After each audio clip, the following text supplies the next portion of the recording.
Hello students, આજે આપણે ગણિતમાં નવું ચેપ્ટર સ્ટાર્ટ કરીએ છીએ. ચેપ્ટર નંબર 3 યામ ભૂમિતિ. બરાબર, આ યામ ભૂમિતિનો ઉપયોગ આપણે ચેપ્ટર નંબર 4માં બી કરીશું અને આગળ ધોરણ 10માં પણ તમારે યામ ભૂમિતિનો અભ્યાસ કરવાનો આવશે.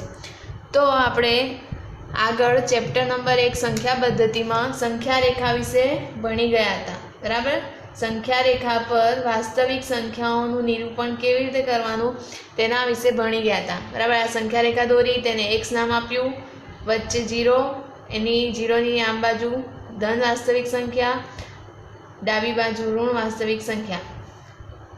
બરાબર, આટલો અભ્યાસ આપણે ચેપ્ટર નંબર 1માં કરીને આવ્યા હતા. તો એનામાં આપણે ભણી ગયા કે સંખ્યા રેખા પર નું દરેક બિંદુએ અનન્ય વાસ્તવિક સંખ્યા એટલે કે એક અને માત્ર એક વાસ્તવિક સંખ્યા હોય છે. બરાબર, એટલે કે સંખ્યા રેખા પરનું દરેક બિંદુ કેવું હોય છે? અનન્ય વાસ્તવિક સંખ્યા.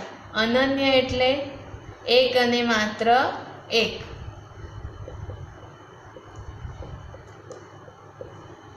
એટલે સંખ્યા રેખા પરના દરેક બિંદુ એ એક વાસ્તવિક સંખ્યા હોય છે. બરાબર, માટે કોઈ પણ વાસ્તવિક સંખ્યા હોય તેનું સંખ્યા રેખા પર નિરૂપણ કરી શકાય છીએ. એટલે કોઈ પણ વાસ્તવિક સંખ્યા હોય તે દરેક વાસ્તવિક સંખ્યાનું આ જે સંખ્યા રેખા પર નિરૂપણ છે. એટલે નિરૂપણ એટલે કે સંખ્યા રેખા પર તેને દર્શાવી શકાય છે. માટે એ બીજી રીતે એમ પણ કહેવાય છે કે સંખ્યા રેખા પરનું પ્રત્યેક બિંદુ એ શું છે? વાસ્તવિક સંખ્યા હોય છે. એટલે કે સંખ્યા રેખા પરના જે બિંદુ હોય એ દરેક બિંદુએ કઈ સંખ્યા હોય છે? વાસ્તવિક સંખ્યા હોય છે. આટલું આપણે ચેપ્ટર નંબર 1માં ભણીને આવ્યા છીએ. હવે અહીંયા આપણે ચેપ્ટર નંબર 3માં શું ભણવાનું છે? તો ચેપ્ટર નંબર 3માં સમતલમાં કેવી રીતે બિંદુનું સ્થાન દર્શાવવાનું છે એ રીતનો અહીં અભ્યાસ કરવાનો છે. સંખ્યા રેખા પર તો બિંદુનું સ્થાન કેવી રીતે શોધવાનું એ આપણે આગળ પહેલા ચેપ્ટરમાં ભણી ગયા. હવે અહીંયા ભણવાનું છે કે સમતલમાં કોઈ બિંદુનું સ્થાન દર્શાવવાની રીત અહીં ભણવાની છે. બરાબર, તો સમતલમાં કોઈ પણ બિંદુનું સ્થાન દર્શાવવા માટે એક મહાન ગણિતશાસ્ત્રી રેન ધ કાર્તેએ એક પદ્ધતિ આપી છે જેને તેમના નામ પરથી કાર્ટેઝિય યામ પદ્ધતિ કહેવામાં આવી છે. બરાબર, એટલે કે સમતલમાં કોઈ પણ બિંદુનું સ્થાન દર્શાવવા માટે સમતલમાં કોઈ પણ બિંદુનું સ્થાન દર્શાવવા માટે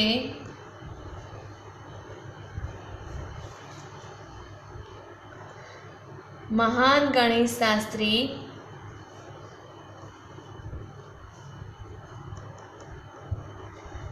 રેન ધ કાર્તેએ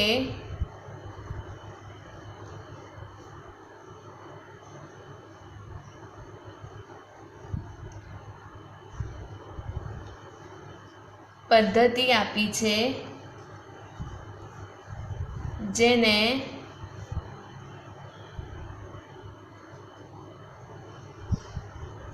તેમના નામ પરથી જ તેમના નામ પરથી જ જેને તેમના નામ પરથી કાર્ટેઝિય યામ પદ્ધતિ તરીકે ઓળખવામાં આવે છે.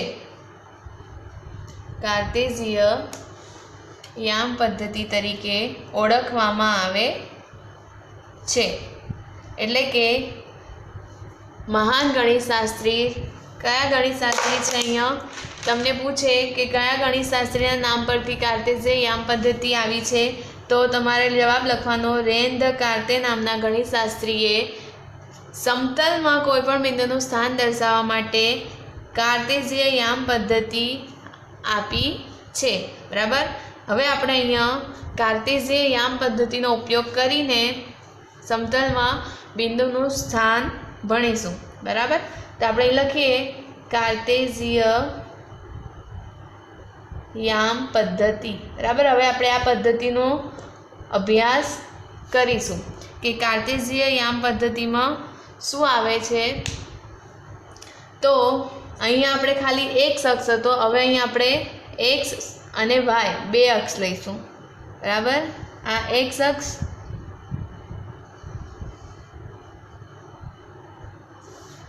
વાય અક્ષ। બરાબર, આ જે આડી રેખા છે તેને શું નામ આપી દઈશું? એક્સ અક્ષ।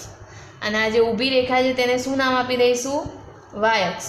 બરાબર, આ એક્સ અક્ષ તો અહીંયા આવી જશે એક્સ ડેશ, આ વાય અક્ષ તો અહીંયા આવી જશે વાય ડેશ।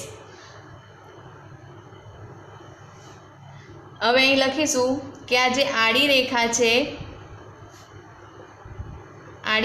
છે તેને કઈ રેખા કહેવાય છે? સમક્ષિતિજ રેખા।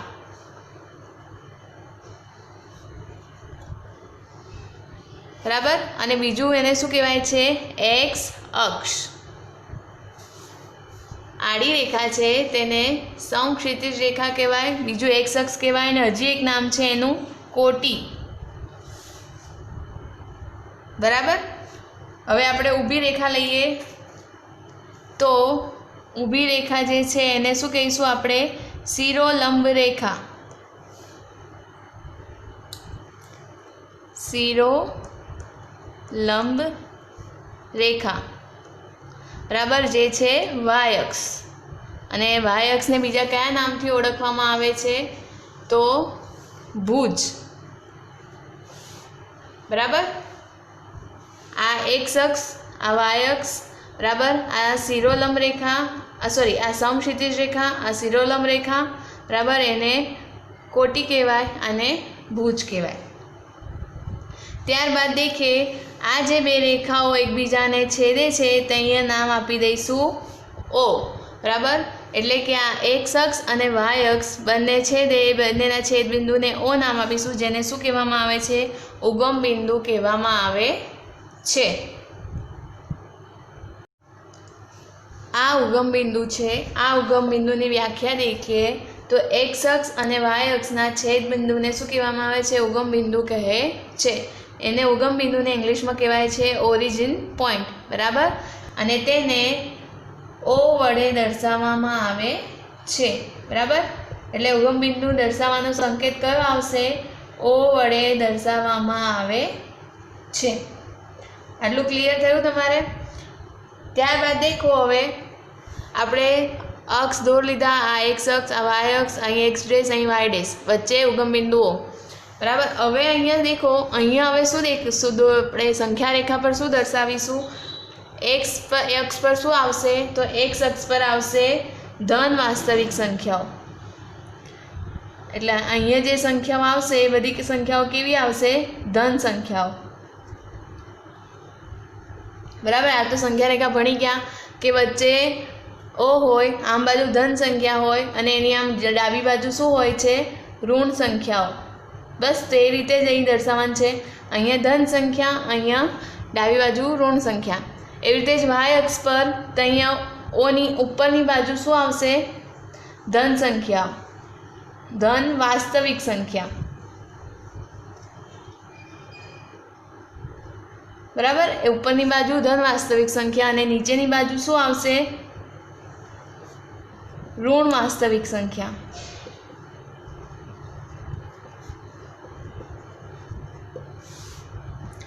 બરાબર, અહીં પણ ઋણ વાસ્તવિક સંખ્યા આવે, અહીં પણ ધન વાસ્તવિક સંખ્યા આવે। એટલે કે આ જે આપણે લીધું છે સમતલ, એનામાં એક્સ અક્ષ પર જમણી બાજુ શું આવશે? ધન વાસ્તવિક સંખ્યા અને ડાબી બાજુ ઋણ વાસ્તવિક સંખ્યા। એવી રીતે જ વાય અક્ષ પર ઉપરની બાજુ ધન વાસ્તવિક સંખ્યા અને નીચેની બાજુ ઋણ વાસ્તવિક સંખ્યા મળે। તો અહીં લખી દઈએ ઓ એક્સ અને ઓ વાય। બરાબર, આ ઓ એક્સ અને આ ઓ વાય તે બંને શું આવે? ધન વાસ્તવિક સંખ્યા। ઓ એક્સ પર બી ધન વાસ્તવિક સંખ્યા મળે છે, ઓ વાય પર બી ધન વાસ્તવિક સંખ્યા મળે છે। લખીએ ધન વાસ્તવિક સંખ્યા। બરાબર, ત્યારબાદ દેખો, હવે ઓ એક્સ થઈ ગયું, ઓ વાય થઈ ગયું, પછી ઓ એક્સ ડેશ અને ઓ વાય ડેશ। એના પર શું મળે છે? બંને બાજુ ઋણ વાસ્તવિક સંખ્યા ઓ એક્સ ડેશ અને ઓ વાય ડેશ બરાબર એના પર શું મળે છે? ઋણ વાસ્તવિક સંખ્યા મળે છે। હવે અહીં દેખો, આ એક્સ અક્ષ છે, તો એક્સ અક્ષ પર અહીંયા ધન વાસ્તવિક સંખ્યા આવતી હતી, તો એટલે તેથી એને કહેવાશે ધન એક્સ અક્ષ બરાબર। અહીંયા વાય અક્ષ છે, આમ બાજુ ધન વાસ્તવિક સંખ્યાઓ આવે છે એટલે એને કહેવાય ધન વાય અક્ષ। અહીંયા આમ બાજુ આવે છે ઋણ સંખ્યાઓ એટલે એને કહેવાશે ઋણ એક્સ અક્ષ, ને અહીં નીચેની બાજુ બી ઋણ સંખ્યા આવે છે એટલે એને કહેવાય ઋણ વાય અક્ષ બરાબર। હવે આપણે આ જે સમતલ છે બરાબર, હવે અહીંયા આપણે બિંદુનું સ્થાન કેવી રીતે નક્કી કરવાનું છે? તો અહીં દેખો, કોઈ પણ બિંદુનું સ્થાન દર્શાવવા માટે પહેલાં તો અહીં લખી દઈએ, કોઈ પણ બિંદુનું સ્થાન દર્શાવવા માટે સમતલમાં કોઈ પણ બિંદુનું સ્થાન, હવે કેવી રીતે બિંદુનું સ્થાન દર્શાવીશું? તો કોઈ પણ બિંદુનું સ્થાન દર્શાવવા માટે પહેલાં તો એ બિંદુ જે હોય એનું નામ લખવાનું। ધારો કે અહીંયા બિંદુ છે એમ બરાબર, એનું નામ લખવાનું। ત્યારબાદ કૌંસમાં શું લખવાનું? જે બિંદુ આપેલા હોય એના યામ લખવાના। તો એના પહેલું આવે એક્સ યામ ને બીજું આવે વાય યામ બરાબર। એટલે આ રીતે બિંદુ લખવામાં આવે છે,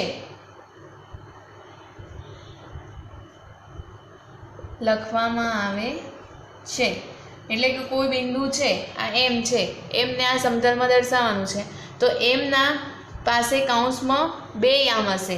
પહેલું યામ હશે, બે સંખ્યા હશે બરાબર, 2 અને ધારો કે લખી દઈએ મેં એમ કૌંસમાં 2 અને 3 બરાબર। તો એનામાં જે પહેલી જે સંખ્યા હશે એ કયા અક્ષની હશે? તો એક્સ અક્ષનું બરાબર। અને આ જે બીજી સંખ્યા છે એ શેની હશે? વાય અક્ષની। એટલે હંમેશા જ્યારે બિંદુ આપેલું હોય તો એનામાં કૌંસમાં પહેલું જે આવે, પહેલી જે સંખ્યા આવે એ એક્સ અક્ષની જ સંખ્યા હોય અને બીજી જે સંખ્યા આવે એ વાય અક્ષની હોય।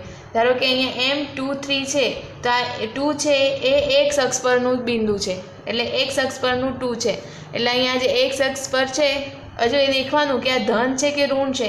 જો ધન હોય તો એને આમ બાજુ આ એક્સ અક્ષ પર દર્શાવવાનું, અને જો ઋણ 2 હોય તો એને આ ઋણ એક્સ અક્ષ પર દર્શાવવાનું। એવી રીતે જ આ 3 દેખવાના, ધન છે તો ધન હોય તો ઉપરની બાજુ દર્શાવવાનું, અને જો આ ઋણ હોય તો નીચે ઋણ જે સંખ્યા છે ઋણ વાય એક્સ તે અહીંયા દર્શાવવાનું છે।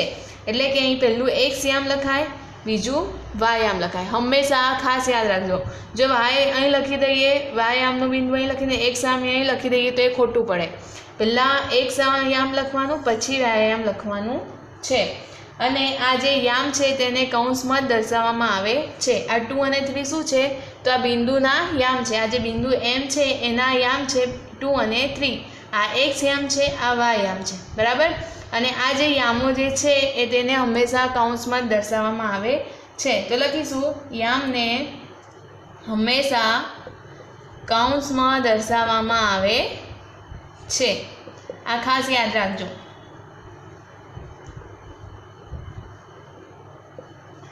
બરાબર। હવે અહીંયા જે સંખ્યા દર્શાવે છે, એક્સ અક્ષ પર જે સંખ્યાઓ દર્શાવેલી છે, વાય અક્ષ પર જે સંખ્યાઓ છે, એ બધી સંખ્યાઓને શું કહીશું આપણે? યામ। અહીં દેખી ગયા એક્સ યામ વાય યામ।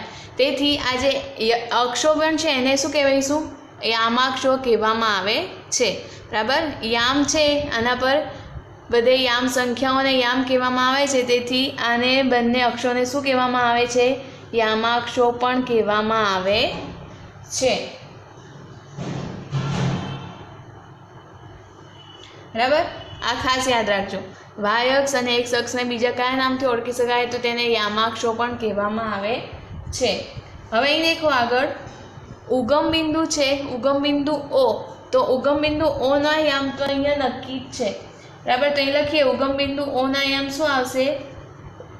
ઉગમ બિંદુ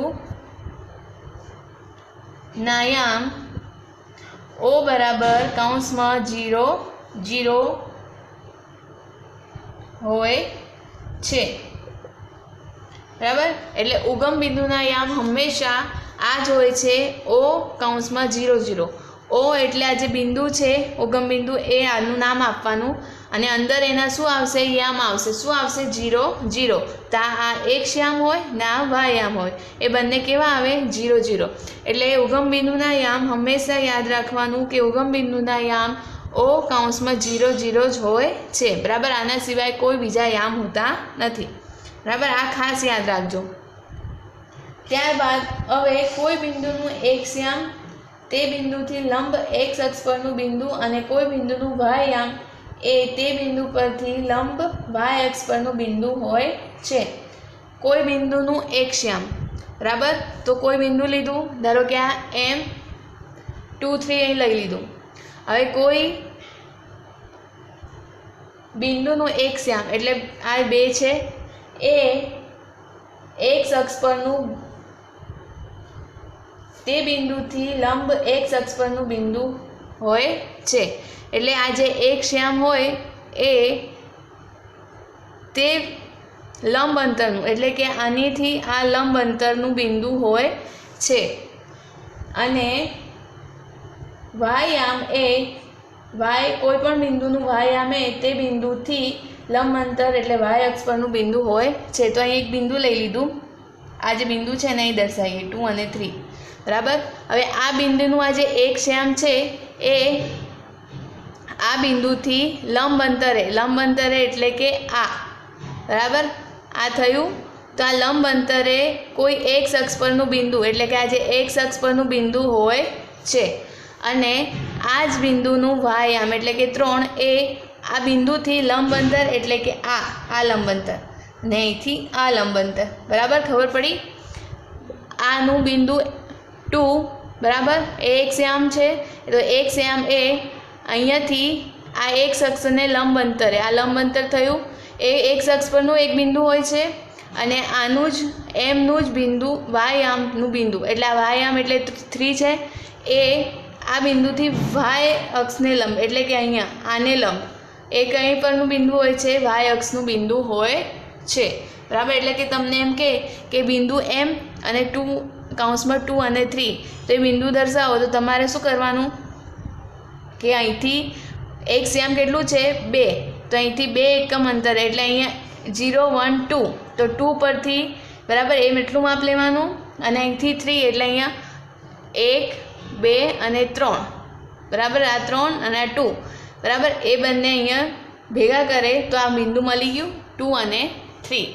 એટલે અહીં શું કહેવા માંગે છે લખી દઈએ કે કોઈ બિંદુનું એક્સ યામ એ તે બિંદુથી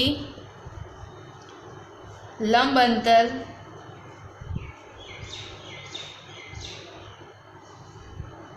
અંતર એટલે કે એક્સ અક્ષ પરનું બિંદુ અને કોઈ બિંદુનું વાય યામ એ તે બિંદુથી લંબ વાય અક્ષ પરનું બિંદુ હોય છે,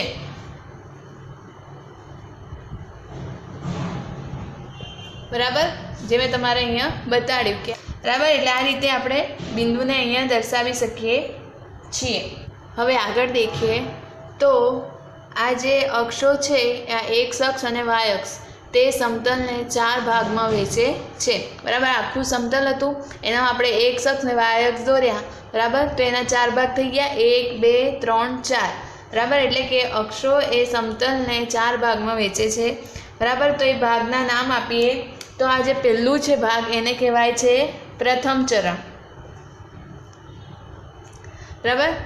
ત્યારબાદ એની બાજુમાં આ જે ભાગ છે તેને કહેવાય છે દ્વિતીય ચરણ। ત્યારબાદ નીચેનું આ ભાગ છે તેને કહેવાય છે તૃતીય ચરણ અને આ જે છેલ્લો ભાગ છે તેને કહેવાય છે ચતુર્થ ચરણ, बराबर। एटले आ 4 भाग छे, प्रथम चरण, द्वितीय चरण, तृतीय चरण ने चतुर्थ चरण। बराबर, અહીંથી આમ જવાનું છે, ઊંધું આવવાનું છે। तो हवे देखो बिंदुना यामोना चिन्ह परथी बिंदु कया चरणमां छे ते नक्की थाय छे। एटले के बिंदु, धारो के कोई बिंदु लईए P अने तेना याम लखीए तो -4 3 लख्યું। तो बराबर, तो आ बिंदुना जे यामो छे आना परथी के बिंदु कया चरणमां छे ते नक्की थाय छे, कि प्रथम चरणमां छे, द्वितीय चरणमां छे, तृतीय चरणमां छे के चतुर्थ चरणमां छे। तो अहीं देखो बिंदुना याममां आ जे पहेલું जे छे ए एक्स याम छे, बीजुं छे वाय याम छे। बराबर, अने आपणे अहींया संख्या दर्शावी दीधी हती के आम बाजू 0 नी पेली बाजू तो धन वास्तविक संख्या, उपरनी बाजू धन वास्तविक संख्या, 0 नी आम बाजू ऋण वास्तविक संख्या अने नीचे बाजू ऋण वास्तविक संख्या। बराबर, आटलू तमे तमारे ध्यान छे। तो हवे देखो अहींया -4 छे तो P काउंसमां -4 छे तो एक्स याम छे, तो एक्स अक्ष परनु बिंदु छे -4, तो एक्स अक्ष तो आ छे। बराबर, आड़ू एना -4 एटले आ -4 अहीं आई गयुं। बराबर, अने वाय परनु वाय याम कयो छे 3, तो वाय याम तो वाय अक्ष आ छे अने एना पर 3 बिंदु एटले आ उपर थयुं, आ 4 अने आ 3। बराबर, अहीं आम भेगुं थाय तो आ कयुं चरण आवी जाय, द्वितीय चरण में आई जाए। आ बे यामो भेगा थाय तो आ कयुं चरण आई गयुं अहींया P-4 3 ए द्वितीय चरण आव्युं। बराबर, एटले के बिंदुना यामोना जे चिन्ह छे एना परथी बिंदु कया चरणमां छे ते नक्की थाय छे। खबर पड़ी? तो आपणे हवे અહીં લખીશું के प्रथम चरण में क्या क्या चिन्हवाड़ा बिंदु आवे।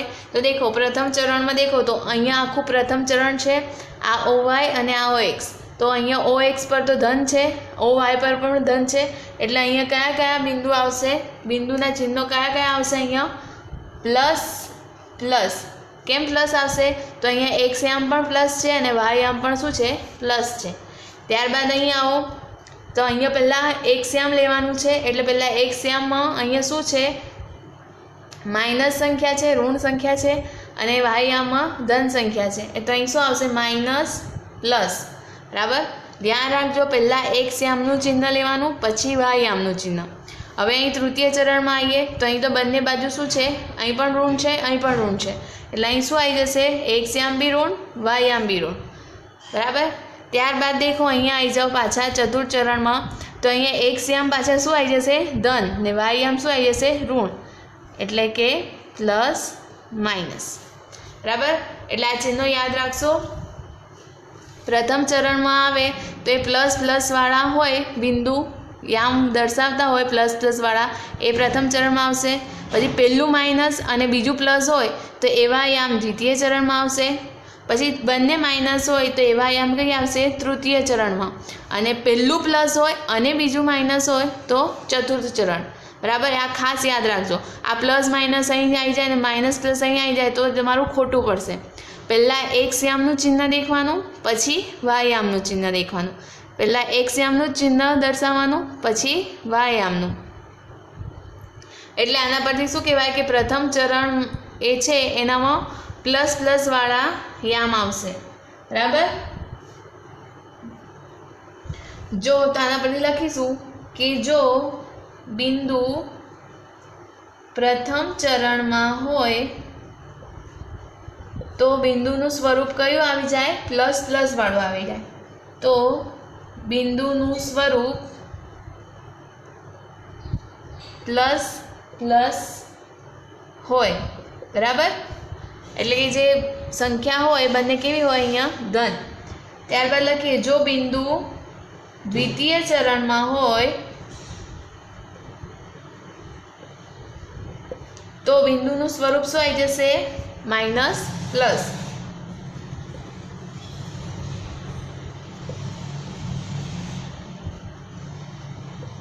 बराबर, त्यारबाद तृतीय चरण, जो बिंदु तृतीय चरण में होय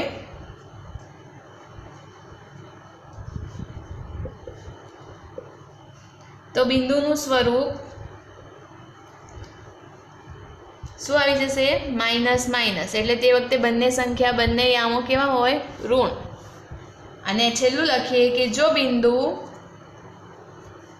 ચતુર્થ ચરણમાં હોય તો બિંદુનું સ્વરૂપ શું આવશે? પ્લસ માઇનસ હોય. બરાબર, આ ખાસ યાદ રાખજો કે પ્રથમ ચરણમાં કયા સ્વરૂપનું બિંદુ આવે, દ્વિતીયમાં કયું, તૃતીયમાં કયું અને ચતુર્થમાં કયું. તેથી હવે દેખો સમતલ યામાક્ષો અને 4 ચરણનો યોગ ગણ છે. તેથી સમતલ જે છે એ યામાક્ષો એટલે કયા? વાય અક્ષ અને એક્સ અક્ષ. બરાબર, કેમ એને યામાક્ષો કહેવામાં આવે છે? કે તેના પર જે સંખ્યાઓ દર્શાવેલી છે તેને આપણે યામ કહીએ છીએ, તેથી આ બંને અક્ષને શું કહીશું? યામાક્ષો. એટલે સમતલ એ યામાક્ષો અને 4 ચરણો એટલે કે 4 ભાગનો શું છે? યોગ ગણ છે. બરાબર, એટલે જે અક્ષો છે એ બંને અને આ જે 4 ભાગ એ બંનેને ભેગા કરીએ તો એ શું થશે? આપણું સમતલ થશે. એટલે શું કહેવાય એને? સમતલ એ યામાક્ષો અને 4 ચરણનો યોગ ગણ છે. બીજું કે આ જે આપણે સમતલ ભણી ગયા એ સમતલને કાર્ટેઝીય સમતલ કહેવાય અથવા યામ સમતલ કહેવાય અથવા XY સમતલ કહેવામાં આવે છે. એટલે કે આજે આખું આપણે સમતલ ભણ્યા કે એનામાં x અક્ષ દોર્યો, y અક્ષ દોર્યો, 4 ભાગ પાડ્યા. બરાબર, એ આખા જે સમતલને શું કયા નામથી ઓળખવામાં આવે છે? તો એને કહેવામાં આવે છે, પહેલું કહેવામાં આવે છે કાર્ટેઝીય સમતલ. બરાબર, બીજું કહેવામાં આવે છે યામ સમતલ અને ત્રીજું નામ આપવામાં આવે છે XY સમતલ. બરાબર, કાર્ટેઝીય સમતલ કો, યામ સમતલ કો કે XY સમતલ કો, બધું એક જ છે. અને આ આખી જે પદ્ધતિ આપણે ભણી એને શું કહેવાય છે? કાર્ટેઝીય યામ પદ્ધતિ કહેવામાં આવે છે.